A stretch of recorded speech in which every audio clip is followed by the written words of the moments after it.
41 दिनों में 26 बार ईरान को मिटाने की धमकी दी ट्रंप ने, लेकिन एक मिसाइल तक नहीं दाग पाए इस दरमियान। आखिर महाशक्ति अमेरिका पीछे क्यों हट रहा है, या जंग से बच क्यों रहे हैं ट्रंप? इस सवाल का जवाब है कि ईरान अकेला नहीं है और अमेरिका के साथ दुनिया उस तरह नहीं है जैसे कभी इराक अफगानिस्तान के समय थी।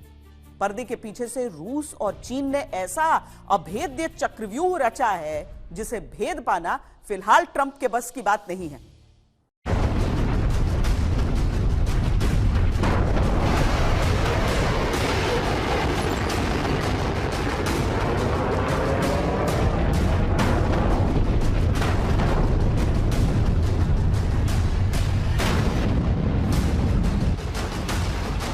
They have to understand, if it doesn't get signed, they're going to have a lot of pain. They're going to have a lot of pain. We can do whatever we want.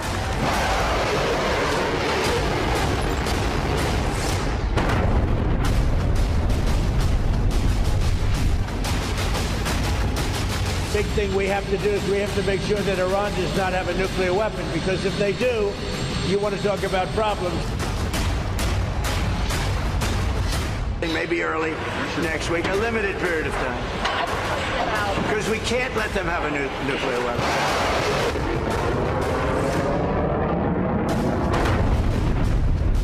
Well, in the Iran, I had no choice because they were going to have a nuclear weapon. We're not going to give them a nuclear weapon.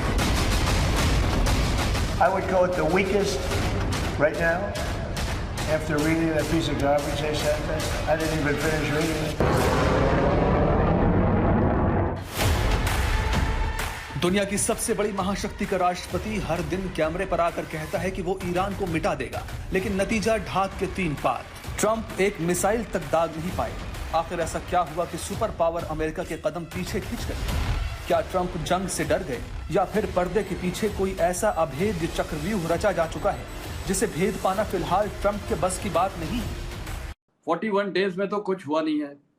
Pakistan ने तो ऐसी गोल बोल सबको कर रहा है, लेकिन एक तरफ जेडी वांस ने फिर परसों बोला कि बहुत पॉजिटिव टॉक्स हैं।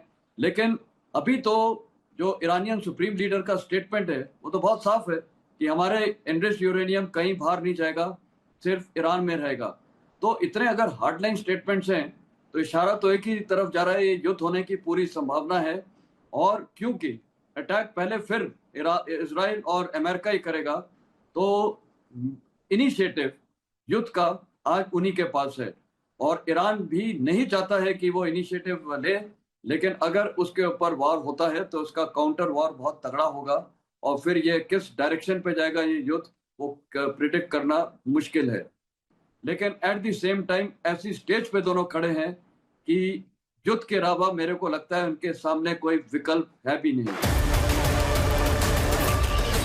तारीख नोट कर लीजिए, मंगलवार 19 मई 2026 अमेरिकी राष्ट्रपति डोनाल्ड ट्रंप का ऑर्डर तैयार था। अमेरिकी मिसाइलें ईरान की तरफ मोड़ने ही वाली थी। ट्रंप ने खुद कबूल किया कि वो ईरान पर एक बड़े सैन्य हमले की मंजूरी देने से सिर्फ 1 घंटे की दूरी पर थे। Other countries have come to me and they've said we were getting ready to do a very major attack tomorrow.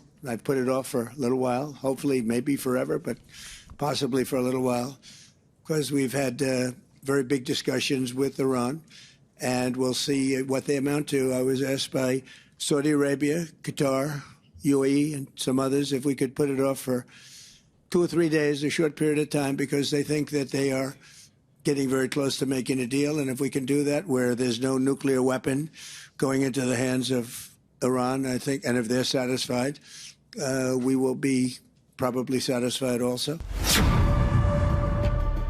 लेकिन अचानक खेल पलट गया, हमला रोक दिया गया। लेकिन ट्रंप आखिर पीछे हटे क्यों? ट्रंप की इस मजबूरी के पीछे है ईरान, रूस और चीन का वो त्रिकोण जिसने अमेरिका के हाथ बांध दिए हैं। रूस और चीन ने ईरान के इर्द गिर्द एक ऐसा अभेद चक्रव्यूह बना दिया है जिसे तोड़ना नामुमकिन है। ईरान ने बहुत सपोर्ट किया है प्रेसिडेंट पुतिन को। ये जो यूक्रेन के खिलाफ जो युद्ध चल रहा है, आपको पता है वो शहीद ड्रोन्स वगैरह कितनी भारी मात्रा में दिए हैं। तो चीन और रशिया बार बार ये एक मैसेज देना चाहेगा कि वो ईरान के साथ खड़े हैं। तो ईरान के साथ देखिए खड़े होने के कई तरीके हैं।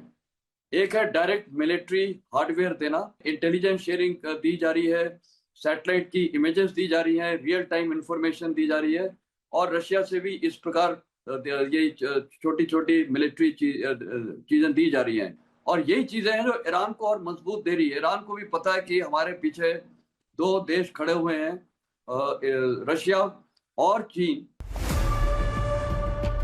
नेटो में ट्रंप के रुख और ईरान के मुद्दे पर जिस तरह का बिखराव दिखा है वो रूस के लिए राहत की खबर है। इसी नेटो के साथ जाने को लेकर यूक्रेन रूस की जंग शुरू हुई थी, लेकिन आज हालात बदल चुके हैं। यूरोप के कई देश अमेरिका की आक्रामक लाइन से सहमत नहीं दिख रहे। तेल संकट, आर्थिक दबाव और बड़े युद्ध का डर अब नेटो की एकजुटता पर भारी पड़ता नजर आ रहा है। ऐसे में रूस ये संदेश जरूर ले रहा होगा कि पश्चिमी गठबंधन अब पहले जितना मजबूत और एकमत नहीं रहा।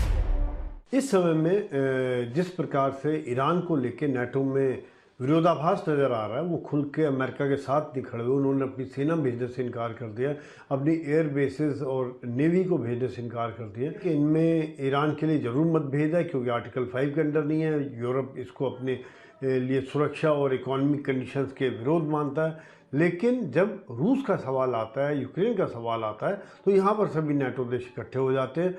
ये बात निश्चित है कि ईरान युद्ध से रूस को इनडायरेक्ट फ़ायदा मिल सकता है कि अमेरिका के काफ़ी रिसोर्सेज इस समय में ईरान में लगे हुए, बल्कि अमेरिका को कई दुनिया के काफ़ी देशों से अपने रिसोर्सेज मंगाने पड़े। ऐसे में यूक्रेन को कुछ हथियारों की मदद मिलने में कमी हो सकती है।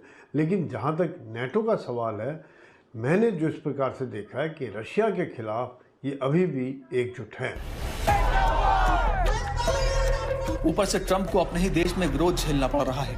ईरान पर सख्ती को लेकर कुछ रिपब्लिकन सांसद भी उनके खिलाफ खड़े हो गए हैं। ऐसे में ट्रंप के लिए कोई बड़ा सैन्य कदम उठाना आसान नहीं है, क्योंकि युद्ध का सीधा असर तेल की कीमतों, महंगाई और उनकी लोकप्रियता पर पड़ रहा है। यही वजह है कि लगातार सख्त बयान देने के बावजूद अमेरिका फिलहाल सीधी टक्कर से बचता दिख रहा है।